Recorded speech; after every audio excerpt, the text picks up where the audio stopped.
എടാ സന്ദീപ്, ആ ടേബിളിലുള്ളവരുടെ ഓർഡർ എടുത്തില്ലെന്ന് തോന്നുന്നു. അങ്ങോട്ട് ചെന്നേ. അല്ല ചേച്ചി, ഞാൻ ചോദിച്ചാണ് അവരുടെ അടുത്ത്. അവർക്ക് ഒരാൾ വരാൻ വേണ്ടി വെയിറ്റ് ചെയ്യാണ്. സത്യമായിട്ടും. നീ എന്തിനാണ് ഇങ്ങനെ പേടിക്കണേ? ഞാനതിന് നിന്നോടൊന്നും പറഞ്ഞില്ലല്ലോ. പ്രീതി,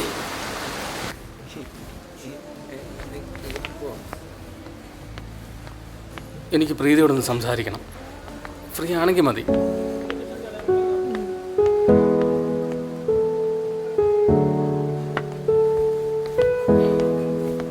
ജോസഫേട്ടാ, എന്തെങ്കിലും വേണോ? ഒന്നും വേണ്ട മോനെ. സന്ദീപേ, ചേച്ചി പോടാ.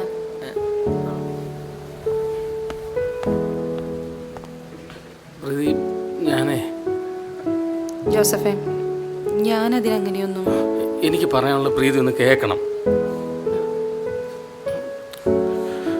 ഞാനിങ്ങനൊരു സിറ്റുവേഷൻ കൊണ്ടിട്ടൊന്ന് പ്രീതി വിചാരിക്കരുത്.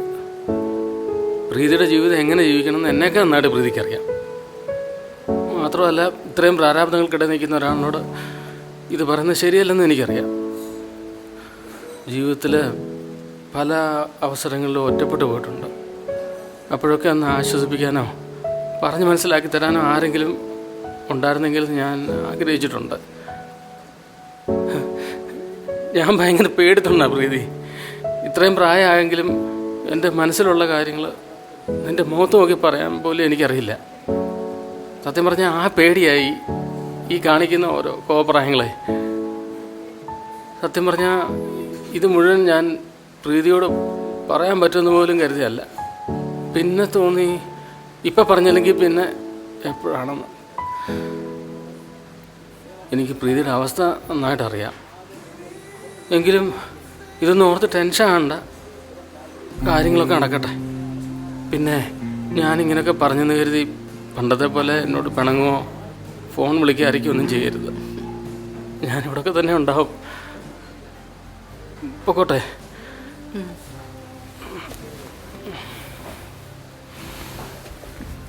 ജോസഫേ, അടുത്തവണ അമ്മച്ചി വിളിക്കുമ്പോൾ ഞാൻ തിരക്കിന്ന് പറയണേ.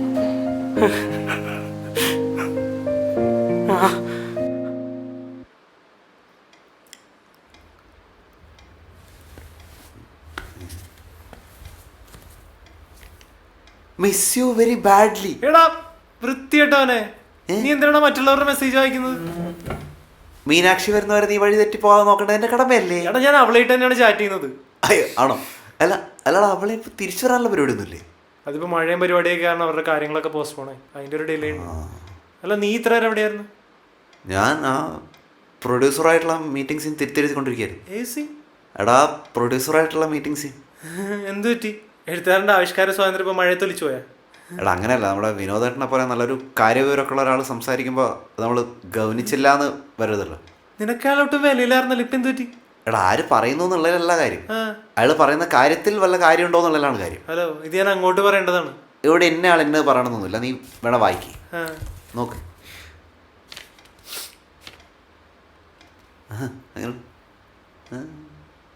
ഞെട്ടില്ലേ? അപ്പൊ നിനക്കപ്പൊ ഇതുപോലത്തെ എഴുതാനും അറിയാം? പഴശ്ശിയുടെ യുദ്ധങ്ങൾ മാത്രമല്ല, DIGയുടെ എഴുത്തും കാണാനുണ്ട് കമ്പനി കാണാൻ. അപ്പൊ നിന്റെ എന്തായാലും സ്വയം തിരുത്താനുള്ള മനസ്സിനെ ഞാൻ അപ്രീഷിയേറ്റ് ചെയ്യുന്നൂടാ. Thanks man. റെഡി ആയിക്കോ, ഇനിയും കുറെ സീനുകൾ തിരുത്താനുണ്ട്. എടാ, 2-3 സീനെ തിരുത്താനുള്ള പറഞ്ഞല്ലോ തുടങ്ങിയത്. ആടാ, പക്ഷെ നമ്മുടെ മേജർ സീക്വൻസ് ഇപ്പൊ തിരുത്തിയില്ലേ? എന്ന് വെച്ച് ഇനി അതുകൊണ്ട് കുറെ സീൻസ് തിരുത്താനുണ്ട്. അപ്പൊ നീ പറഞ്ഞു വരുന്നത് ഞാനിത് ആദ്യം തൊട്ട് മുഴുവനായിട്ടിരുന്ന് എഴുതണം എന്നാണ്? സ്വാഭാവികം. എടേ, നീ എന്നെ കൊണ്ട് മറ്റേ ക്ലീഷ ഡയലോഗ് ചോദിപ്പിക്കോ? ഏത്? ഞാനിതാ കുപ്പിന്ന് വന്ന ഭൂത. സ്വാഭാവികം. ഞാൻ എഴുതുന്നില്ല. ഞാൻ എഴുതാണ്ട് ആരെഴുതും? ഞാൻ കാശ് വേണം. പോടാ.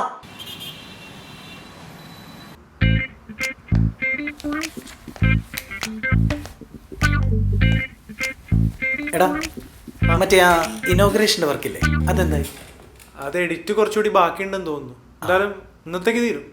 അതെ, അത് നാളെ തന്നെ കൊടുക്കണം. അവർ കുറച്ച് ദിവസമായിട്ട് പിടിച്ചോണ്ടിരിക്കുക. ഓ, ഇതെന്താ ചെയ്തോണ്ടിരിക്കുന്നത്? ഇത് ഇന്നലെ എടുത്ത ബാപ്റ്റിസും ഇല്ല അതിന്റെ. അത് നമുക്ക് പതുക്കെ കൊടുത്താൽ പോരെ? നീ ഇങ്ങനെ റെസ്റ്റ് ഇല്ലാതെ വർക്ക് ചെയ്യല്ലേ? അത് ശരിയാവില്ല വേണോട്ടാ. ഇനിയിപ്പോ എല്ലാം കൂടി കൂട്ടി വെച്ചിട്ട് ലാസ്റ്റ് ചെയ്യുന്ന പരിപാടി നടക്കില്ല. 1 മാസം കൂടി കഴിഞ്ഞാൽ ഫുൾ തിരക്കാവും. നിന്റെ ആത്മാർത്ഥത. ആ എടാ, ഞാൻ ചോദിക്കണം എന്ന് വിചാരിച്ചോണ്ടിരിക്കുന്നു. നീയും DIGയും കൂടി ഇന്ന് എന്തൊക്കെയോ ഷൂട്ട് ചെയ്യുന്നുണ്ടായിരുന്നല്ലോ, എന്തോ അത്? അത് മറ്റേ DH ഒരു സ്ക്രിപ്റ്റ് എഴുതുന്നുണ്ടായിരുന്നില്ല, അത് സിനിമയാക്കാൻ പോവാണ്. ഓ അപ്പൊ അതിൽ നമുക്കൊരു 1-2 സീനിൽ കുറച്ച് കൺഫ്യൂഷൻസ് ഉണ്ടായിരുന്നു. അപ്പൊ ഒന്ന് ഷൂട്ട് ചെയ്ത് നോക്കിയത്. പിന്നെ ചേട്ട സജഷൻ എന്തായാലും വർക്കായി. അപ്പൊ നമ്മള് മൊത്തത്തില് സീൻസ് ഒക്കെ ഒന്ന് റീവർക്ക് ചെയ്യാനുള്ള പ്ലാൻ ഉണ്ട്. നമ്മളെന്ന് പറയുമ്പോ അല്ല ഞാനാണ് അത് ഡയറക്റ്റ് ചെയ്യുന്നത്, ഞാൻ പറഞ്ഞിരുന്നില്ലേ? ഇല്ല. അപ്പൊ എന്തായാലും ഇനി കുറച്ച് 1 മാസം കഴിയുമ്പോ വരാൻ പറ്റില്ല വിനോദേട്ടൻ ഇങ്ങോട്ട്. അപ്പൊ നമ്മുടെ വർക്ക് അത് നമുക്ക് വേറെ ആരെ കൊണ്ടെങ്കിലും ചെയ്യിക്കാമല്ലോ. എന്റെ കട പൂട്ടി. വിനോദേട്ടാ ആരെങ്കിലും 3 പോയി. വിനോദേട്ടാ നിങ്ങൾ എന്തൊക്കെയാ പറയുന്നത്? എടാ വിഷ്ണു കുറച്ച് വെള്ളം കൊണ്ടുവന്നേടാ. ഡ്രൈവ് മതി. ഇങ്ങനെ എന്തൊരു തോൽവിയാണ് വിനോദേട്ടാ. ആ സാധനം ലീക്ക് കിടക്കുന്നു. എടാ വിഷ്ണു, ഹലോ. എന്ത്